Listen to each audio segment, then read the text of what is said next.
नमस्कार मित्रों, जय श्री कृष्ण। आप सभी के कहने के अनुसार आप सभी ने कहा कि आप ज्योतिष का हमें ज्ञान दीजिए, ज्योतिष के बारे में हमको बताइए। इसलिए आज से हम ज्योतिष के बारे में बताना शुरू करते हैं और हम सभी साथ में मिलकर के इस ग्रंथ को पढ़ेंगे और समझेंगे क्या होता है। आइए सबसे पहले कुछ भी करते हैं, भगवान का स्मरण करते हैं, मंगलाचरण के द्वारा प्रारंभ करते हैं। प्रणम्य परमात्मानं बालदी वृद्धि सिद्धये समाहत्यान्य ग्रंथेभ्यो सर्वग संग्रह लिख्यते।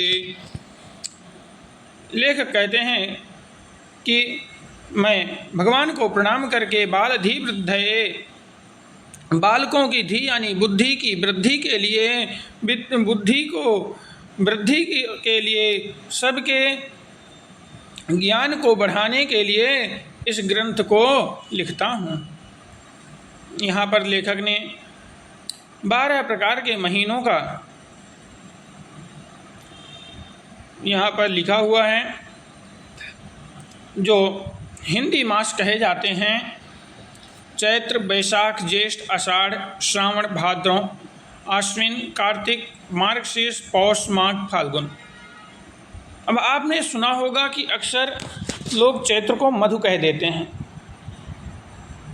तो एक श्लोक है, मधुस्तथा माधव संज्ञकश्च शुक्रः शुचिश्चाथ नभः नभस्यो तत एष ऊर्जश्च सहा सहस्यो तपस्तपस्या विदिते क्रमेण। चैत्र को मधु, बैसाख को माधव और ज्येष्ठ को शुक्र, आषाढ़ को शुचि, श्रावण को नभ, भाद्रपद को नभस्य, आश्विन को ईशिया और कार्तिक को ऊर्ज, मार्गशीर्ष को सिंह और पौष को सहस्य, माघ को तप, फाल्गुन को तपस्व व कुंभ भी कहते हैं। अब इसके पश्चात हम जब आगे चलते हैं तो हमें पता चलता है कि हमारी तिथियां कितनी होती हैं। हम लोगों से पूछते हैं कि हमारी तिथियां कितनी हैं, लोग हमको कहते हैं कि 15 तिथियां होती हैं। जी हाँ, एक पक्ष में 15 तिथियां होती हैं, किंतु यदि हम बात करें एक माह की तो एक माह में 15 नहीं 16 तिथियां होती हैं। अब 16 तिथियां किस प्रकार होती हैं? प्रतिपदा से लेकर के चतुर्दशी तक 14 तिथियां हुई और उसके पश्चात 2 तिथियां होती हैं, एक अमावस एक पूर्णिमा। कृष्ण पक्ष में अमावस पड़ती है और शुक्ल पक्ष में पूर्णमासी पड़ती है।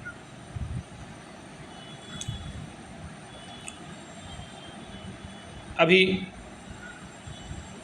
इन तिथियों की भी संज्ञाओं को बांटा गया है।